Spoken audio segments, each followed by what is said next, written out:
Hi guys, hello and welcome to Jazz Across the Pond, Jazz Interviews Reimagined. A brand new and a very exciting bringing together of two great nations. Is jazz talking like you've never seen or heard it before? I think it's about time we nip over to the other side of the pond and invite my partner in crime on. He's anxiously waiting to join me. Here we go.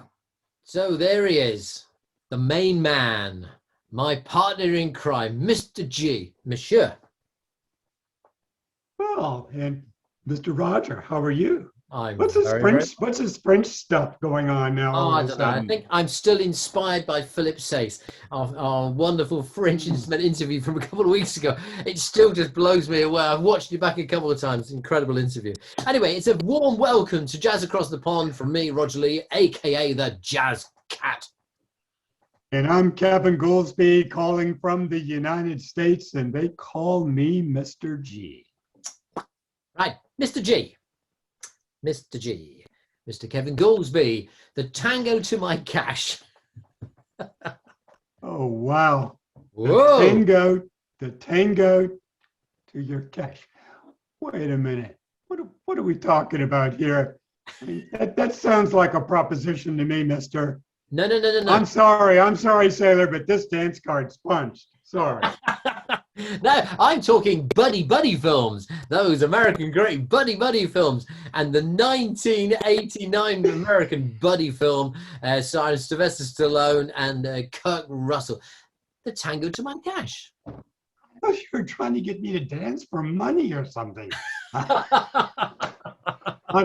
No, I know about Tango and Cash. I'm just pulling your leg. What was that, like late 80s or early 90s or something? 1989. So if I'm Tango, that makes me Sylvester Stallone then, right? Oh, yeah, and I'm Kirk Russell. Tango?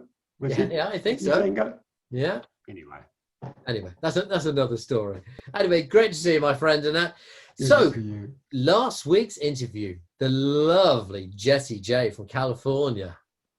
What an interview that was. I mean, she's a very proud Mexican-American saxophonist whose exceptional career began, and I didn't know this, her career began off-Broadway as a musician, vocalist, actress, and dancer with the Mason Entertainment Group, which was touring across the United States and United Kingdom and Japan. But Jessie's desire to come in off the road, and I can understand that as you can, to pursue her jazz career is an amazing story. I mean, she meets the two-time Grammy producer, guitarist Paul Brown, who changes her name, and the rest is history. Well, he changes her name, but I think it was a lesson for everybody of dedication, of persistence, and not taking no for an answer. And literally, I mean, when you watch the interview, we didn't realize, but it took her 2 years of hard slog. She would do a show and then she'd send him the video of the show and this is me on stage and then do a recording and this is me. And he kept going, I'm busy. And she just never relented. She kept going, which I think is totally admirable. And we both sat there and applauded her dedication, commitment to that. And eventually he went, okay, let's meet. And he set the ground rules. And one of them was, yes, as you've alluded to, change your name, which he seems to have a bit of a forte for. I think he did that with Boney James and Huge Grooves. So I jokingly have said that something about his changing the names on saxophone players. I don't know what that's about, but they've all gone on to great things. So apparently it's working. Absolutely. I mean, Paul Brown, another great interview on our catalogue. If you look back, you go, oh yeah, we've interviewed Paul. That was a wonderful interview and then establishing different things now. So there's a whole host. So Kevin, let's remind our new listeners, our new followers who maybe went, wow, Jessie J, what a great interview. How can people find our back catalogue of interviews? Well, that's what's nice is that everything is, there's several places you can find that information. Obviously, we've got a YouTube channel. We've got several YouTube channels that you can access. Roger and I both make it a point to try to get those interviews posted to our respective pages. But they're always there on YouTube. You'll see everybody there, everybody we've done. Some pretty big names in a very short period of time, too, I might add. Absolutely. Now, we've got to start tonight off by saying, because we have got loyal followers and they've got the calendar beside them. They're going, right, who is the Jazz Cat and Mr. G interviewing tonight? Oh, Alan Sams and Pat Close from Florida tonight. No. We had a message, I think it was Thursday last week, due to unforeseen circumstances. We don't want to go into it, but I had a message from Alan Sam saying, guys, I'm sorry, I'm going to have to pull next week. And he just couldn't make it for personal reasons, which we respect. And that's between the three of us.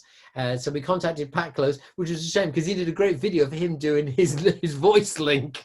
And he was really pumping up. So we are frantically trying to reschedule the two of them to join us. It may be October. It could be November because October is filling up very, very fast. So if you are watching, you tune in tonight, expecting to sit back, have a bit of Florida, with a bit of wonderful piano and a bit of drums with Pat and Alan. It's not tonight. But on saying that, the young lady which we're going to be inviting on to join us, she's in the making for the moment. I had the honor of interviewing her about a year ago on the radio, on my Jazz Mood show. And it was the most wonderful interview. People were ringing and going, in England, they were going, who is she? Where can we buy her stuff and that? And so, I mean, and I rang her in New York City. I went, Paula, what are you doing next week? She went, when do you want me? I love it. I love Absolutely it. lovely. She went, Roger, I loved our interview together anytime. And she has also seen our interview. And without a moment's hesitation, she went, let's join. So a great pleasure. And I know, Kevin, you're going to enjoy this interview. And I know our followers are going to enjoy the interview. It's the wonderful Paula Atherton. She's got a series of albums out. We're talking primarily about her most recent album. However, watch the interview. And it's called Can You Feel It? Well, I'll tell you something. After this track, you certainly will feel it because you'll be toe tapping like mad. It's the wonderful Paula Atherton. The track we're going to play is called In the Pocket. And why do you think they called it In the Pocket? Because you got your own theory behind that, haven't you, Kevin? Well, you can talk about, being in the groove, being in the pocket. Being in the groove is, whether could be a rhythmic groove. It could be, maybe you were into a Brazilian groove at one point, or, soul groove, whatever. But in the pocket, though, is when all of the musicians, when someone starts a solo and then everybody kind of blends it in and they just run with it. That's what you call being in the pocket. Excellent. I have learned something tonight. Okay, well, let's not keep the lovely Paula waiting any longer. I said she's very patient. She's actually in her studio. I got to tell you, she's actually in her studio in New York City, and she's waiting. At the end of the interview, she'll open the door, and the musicians are coming on, and she's working. She's actually getting down and recording new material, new stuff, and boy, are we excited about this. So, ladies and gentlemen, Jazz Across the Pond, Jazz Interviews Reimagined with the wonderful Mr. G and myself, the Jazz Cat. We are eagerly awaiting now. Have a listen to this. This is In the Pocket from the album Can You Feel It? And we're going to be straight back and talking to the lovely lady herself. Have a listen.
Hi, everybody. This is American jazz saxophonist and singer Paula Atherton from New York, and you're watching me on Jazz Across the Pond with the Jazz Cat and Mr. G. I hope you enjoy it.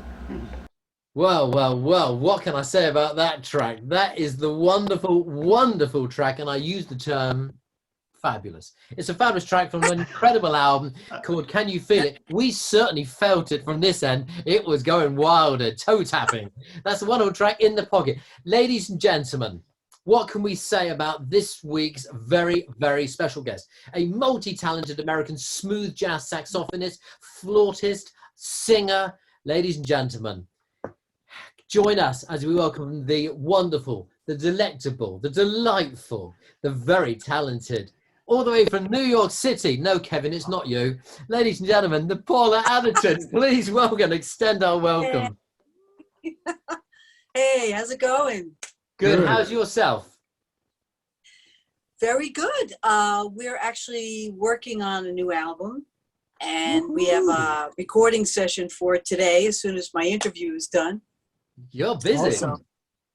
Onward and upward. Absolutely. I love the studio in the back. It's absolutely fabulous. It's all set there, ready.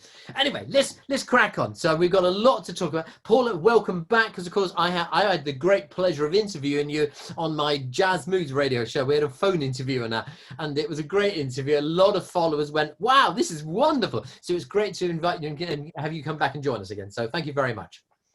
Thanks for having me. Paula, our researchers have hardly had a chance to get their breath back from last week's work, gathering all the information about your good self. Born and raised in Long Island, New York, you began playing the flute at the tender age of 9, and then the saxophone during your teen years. You started out studying voice and flute, and then you gradually moved through on the saxophone at high school. It was also while in your teens, you developed an interest for jazz, listening to the artists of Charlie Parker, Billie Holiday, David Sanborn, etc.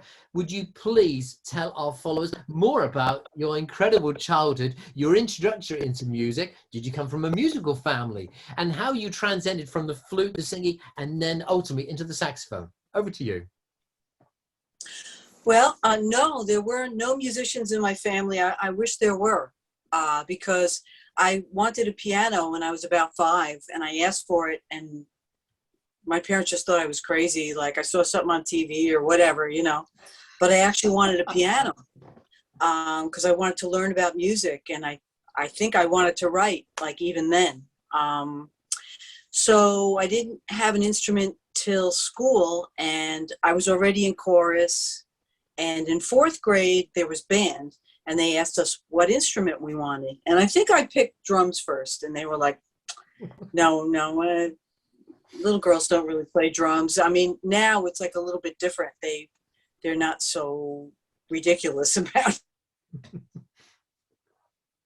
a certain instrument is meant for a certain type of person, be it, a guy or a girl, or, guys can't play flute. I've seen that too. It's really stupid.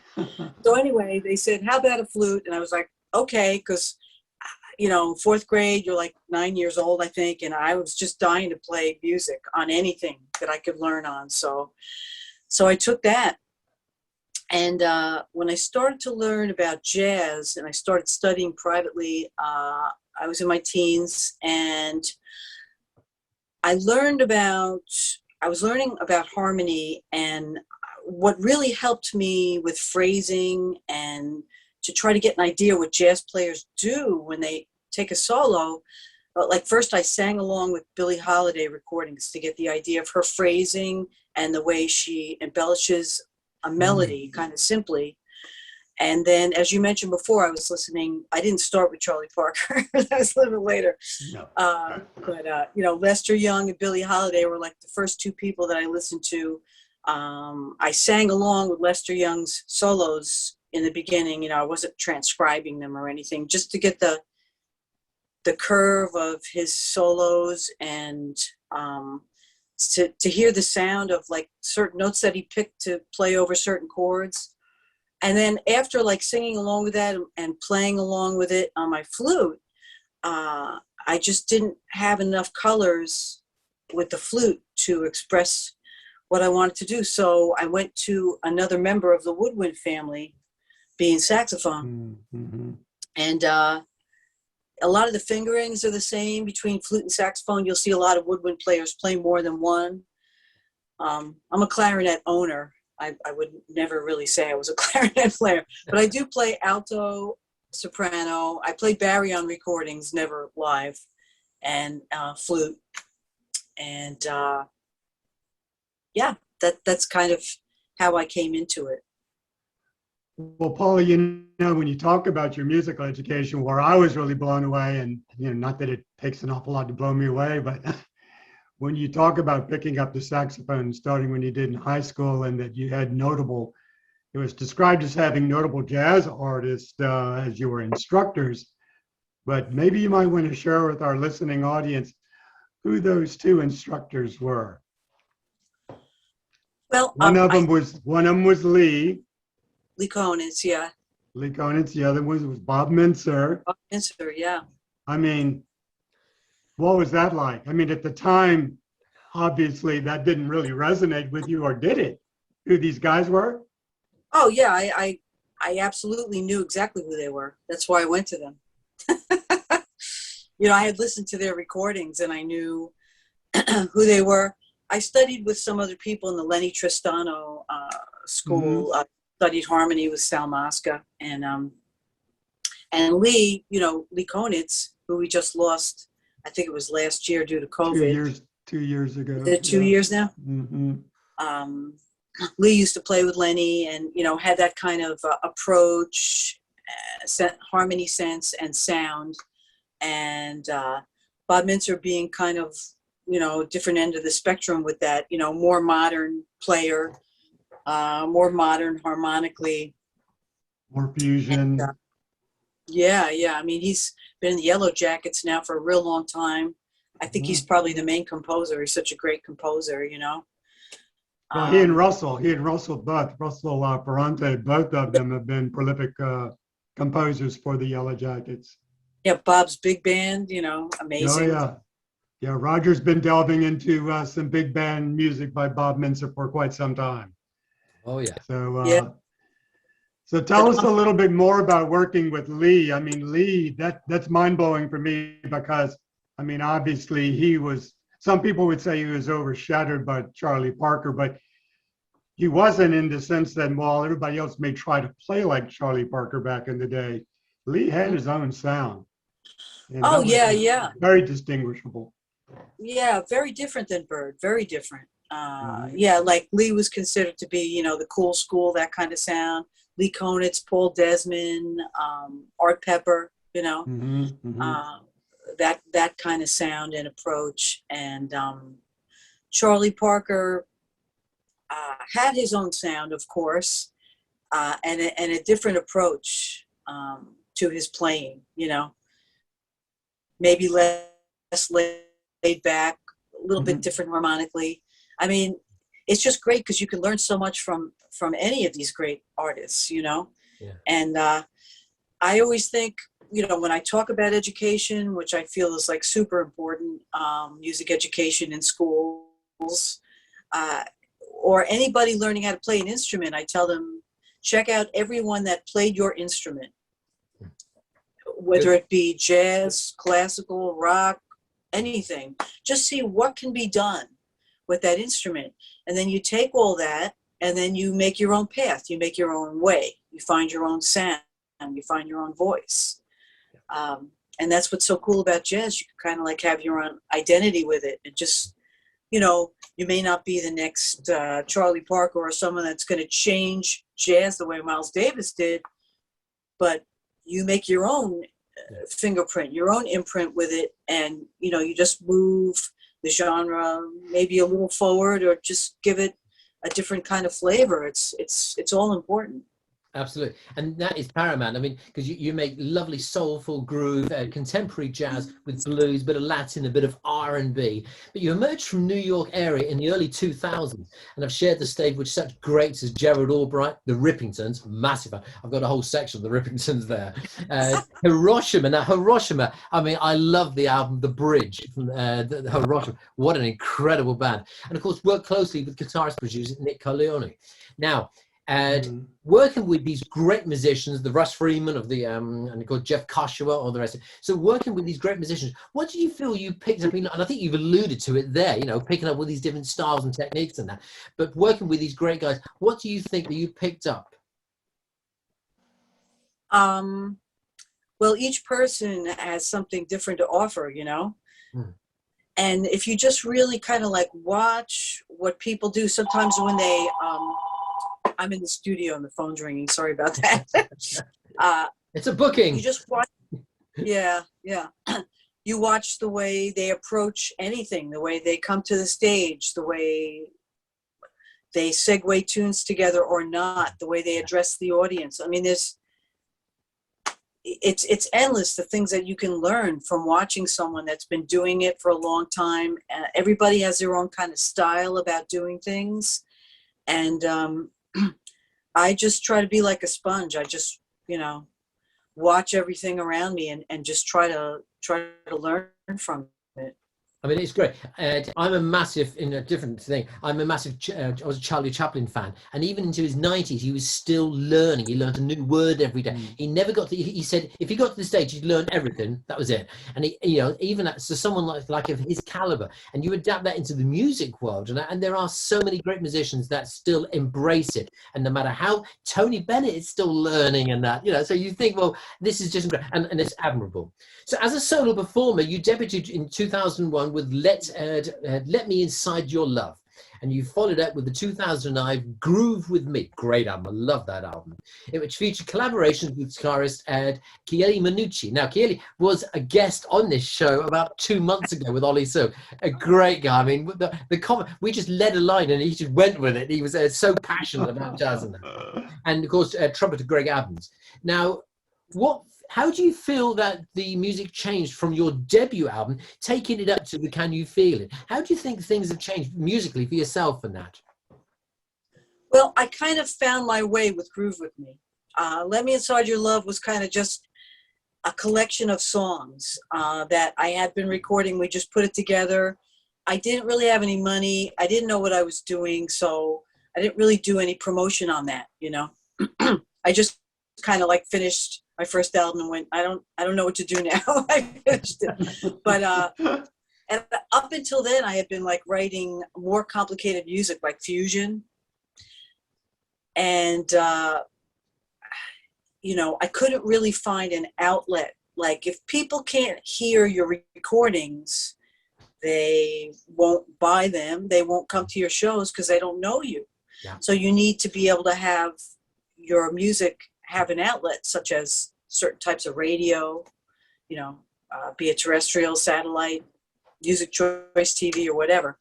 So on Groove With Me, and I was just kind of like starting to write. You know, I wrote a bunch of the tunes on Let Me Inside Your Love, most of them, I think, except I did a cover of Yes, I'm Ready. So on Groove With Me, I kind of took elements of, and this wasn't conscious, it just kind of came out this way, but this is the way I write now. It's elements of all different types of music that I like. Old school R&B, funk, straight ahead jazz, Latin music, pop music even, and it just kind of gets melded together and it just kind of comes out. So that's why you kind of hear all those elements in my music. So Groove With Me was the first time that I kind of found my way, you know. Yeah. And then the next album was Enjoy the Ride. And I didn't do a lot of collaborating on that. I collaborated with Nick Colleone on Sassy Strut. And I think that was my first Billboard debut. And I had one other tune on there, Herbie, that was on Billboard. And then on my fourth album, I signed with Maurice White's label, Kalimba, for one release. And that particular album had a theme running through it of Philly soul music. I really love that music, and it's just so well written, you know. It's timeless. So that's kind of where I was coming from with Ear Candy. That was the name of that album. And then that was 4. So 5 was Shake It. And I think I collaborated a little bit more on that. Bill Heller from the Rippingtons and I Yep. wrote tunes together. He produced You Got It and New Color. And Nick wrote and produced my song For You, and that was my first track on Sirius XM. Wow. So that was pretty exciting. What we're going to do now, we're going to take a quick break from the interview. We're going to come straight back because there's some fabulous stuff we're going to come up. I must just say, first of all, I love your version of Forget Me Not. It took me straight back. Patricia Rushton and that. It was 1982, the album came out. And I was I was a DJ in nightclubs in those days. And I remember we used to put it on the dance floor, we used to pack her. And you've done it absolutely justice. It is a fabulous edition. Anyway, we're going to come straight back with this wonderful interview with the lovely Paula.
Welcome back to Jazz Across the Pond, Jazz Interviews Reimagined with the Jazz Cat and Mr. G. In 2003, you released your third studio project, and I know you've talked about the various projects that have been released, but Enjoy the Ride, but that did include 2 Billboard charting singles, Sassy Strut, and then you had mentioned Herbie as well. Yeah. And, Yeah, Enjoy the Ride was 2012. 2012? Okay, Yeah. cool.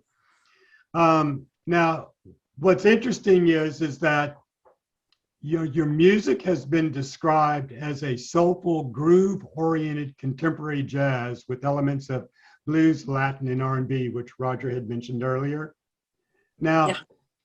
since we've mentioned the song Herbie Mann, the jazz flute great, spoke at length about the groove and how for Herbie it had evolved over time from, I think he said initially started off, he was mostly in a Brazilian groove, and then he was into a funky, soulful groove, and then he even went into disco. Now, we can't say enough about Herbie Mann, but we're going to restrict ourselves a little bit. If you would share with our viewers, what other lessons and inspirations did you glean from Herbie? Well, I should say the song Herbie, I wanted to call it something else. It does pay homage to Herbie Mann. I was trying to come up with a more clever title, but obviously I didn't. But it was kind of reminiscent of Memphis Underground, his song. Mm-hmm. And then I put a little twist harmonically on the solo section. But as far as my influences on flute, really Hubert Laws is more of an influence on me. Yeah. He's just, so masterful as far as classical and jazz go. I mean, and I love James Moody on flute too. And of course, Dave Valentine. But I think probably as far as flute goes, Hubert Laws is probably my biggest influence. Me too. And it's funny you would say that because actually the title Herbie sounds a lot better than Hubert. We're going to play Hubert now. It may have been a stroke of genius anyway, but nevertheless, I knew that Herbie Mann had an influence on your life. I was just curious as to what else was involved there. So. Oh yeah, absolutely. Like I was saying before, if you play a particular instrument, check out everybody that plays it. Absolutely. Yeah, absolutely. More recently, you've shared the stage. I know it's been very, very difficult for all musicians. Everybody we speak to every week, jazz artists are struggling. You've got the likes of Ron Bromberg, hasn't been out of his house in 18 months and that, and it's very difficult to get your new albums out there. And this is why Kevin and myself devised this show. So it's very, very difficult. But I mean, once prior to the pandemic and that, you've worked with such amazing artists, the Rippingtons, the late Chuck Loeb, Cindy Bradley. I know you're doing a lot of work with Cindy. Brian Simpson, Althea Rennie. I interviewed her about 6 months ago. Fabulous she is.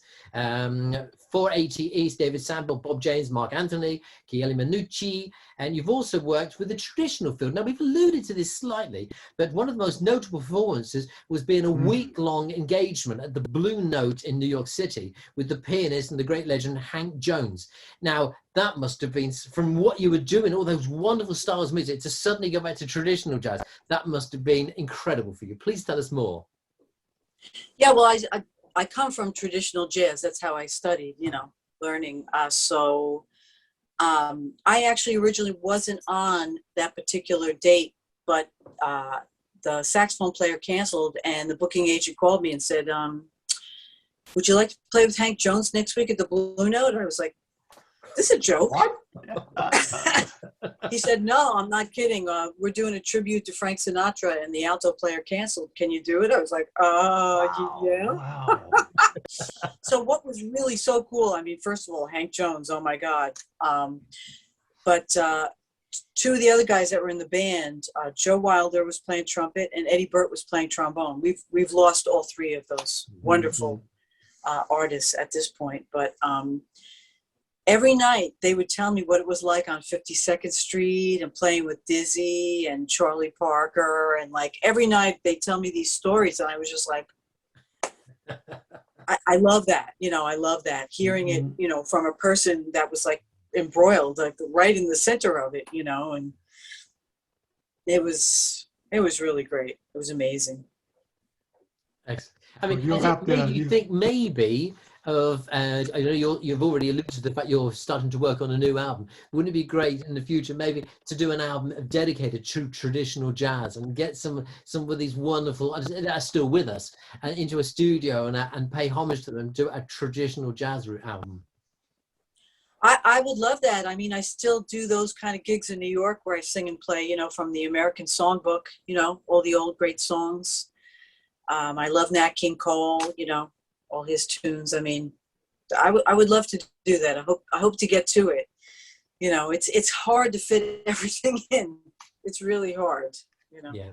Well, Paul, I had promised that we would come back to your current project. Can you feel it? I mean, it's been crushing the charts, and I wasn't going to let the interview get away from us before we talked about that a little bit. Yeah. Summer Song is the second track that we featured tonight. It jumped 4 spots last week to number 4 on Billboard's Smooth Jazz National Airplay chart. It jumped 21 spots to number 4 on Groove Jazz Music's Top 30 chart. And it also has the number 9 spot on Radio Wave's Smooth Jazz Top 100. So again, another amazing run on the charts for you. And we're looking forward to that new project too. So we expect that to be very successful. Can you tell us, is there any chance that you might share with us if there's another single that's going to be released from Can You Feel It? Anything in the pipeline as far as spinning off another single, or are we focusing on the new project now? I think that's it for singles on Can You Feel It. I already have a single from the new project slated for January. Ooh, all right. There you go. Excellent. Well, if you would, Paula, why don't you also share with all of our viewers where they can find information about any of your upcoming shows as well? Sure. They're on my website, paulaatherton.com. Where else can you find it? Bands in town. I think a lot of them are listed on there. But I try to keep my website up to date. And I do have a bunch of dates coming up. August 20th, Cindy Bradley and I are playing the Norfolk Waterfront Jazz Festival in Norfolk, Virginia. And we're opening for David Sanborn. And then we're playing the Gulf Coast Jazz Festival in Pensacola, Florida on September 4th. And then, let's see, I'm just thinking off the top of my head. So in October, Greg Manning and I are playing the Fresh Coast Jazz Festival in Milwaukee, Wisconsin. And then I'll be in Melbourne, Florida at the Roland Duarte's Smooth Jazz Getaway. And that's October. So I think I'm going to be in Ohio in December. That's all I can remember right now as far as dates go. Oh, September 25th, Austin, Texas. Wow. So very, very busy lady and much in demand. You went through those fabulous dates. I didn't hear anything for England coming over to United Kingdom. I would love to come there and play. Really would love to do that. I hope it happens. Well, we would love to see you. We would open arms and welcome you to come and join us here in the United Kingdom at Ronnie Scott's or the Pizza Express, any one of those. We would love to see you over here. Oh, it would be a dream to come there. I got to play in Madrid in 2019. I wish I could have extended that and done some more dates in Europe. That would have been amazing. Oh, but well, hopefully I'll get there soon. Well, let's hope so. So you're alluding to your new album, which is coming out. I mean, we would love, my own show, the Jazz Moods on a Wednesday night, which I feature a lot of your music, as I know Kevin does on the Smooth Jazz Train at Richmond, Virginia. He features lots of your music. And I mean, I know we would both love to have a sneak preview of your new album when it comes out in the new year and that. We would love to be focusing on that. I'm pretty far away from completing it. I have a bunch of things started, and I have that first single slated for January.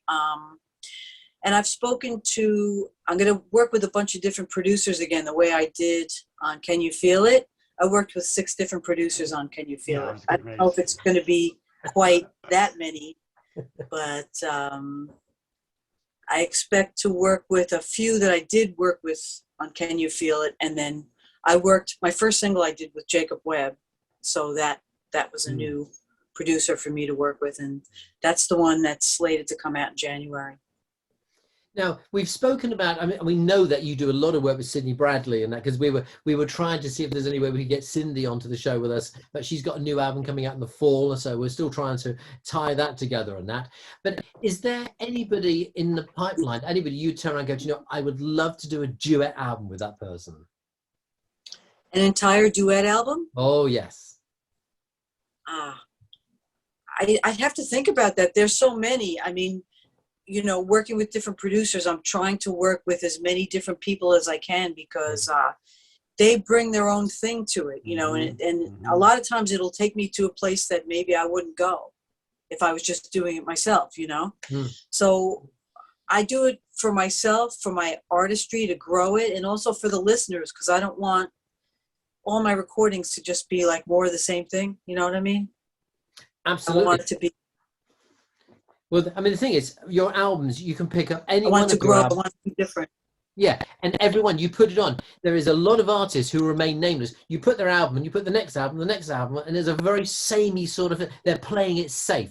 Whereas both Kevin and myself admire you tremendously, because when you pick your albums up, they've got their own distinctive state. And it's like, wow, that's a bit different. You've literally challenged yourself, and you've gone off with a different, which is and admirable. It's absolutely fabulous. So we've spoken about where people can find your music. Presumably on your website, you'll have the list of the dates. You've already spoken about a few of them, but you'll have a list of all the dates where people can see you live in concert.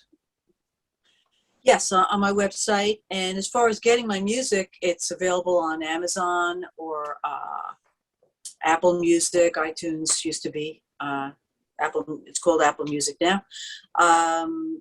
Any of the streaming platforms such as Spotify, Deezer, Tidal, any place basically you listen to music, you should be able to find my music. Asking Alexa, however you listen to music.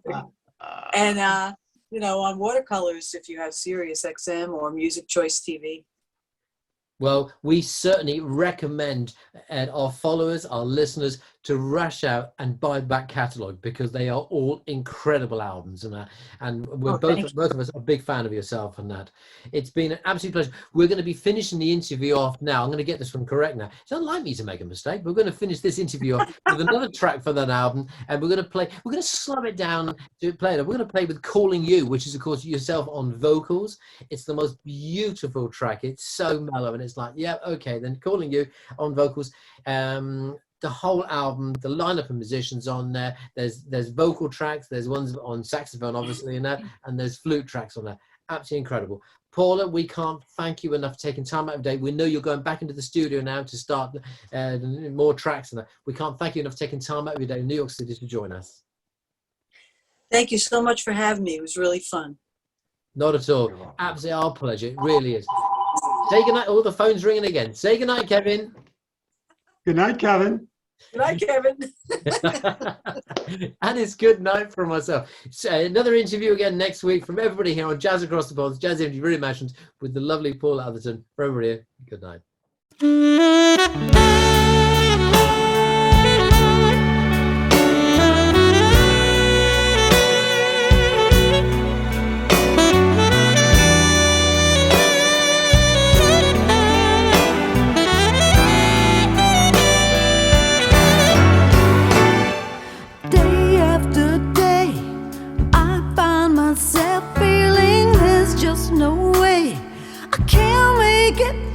Life has just been too tough, and all I can think is I've had enough. I hear your voice there on the line, but you're so far away. Never seems like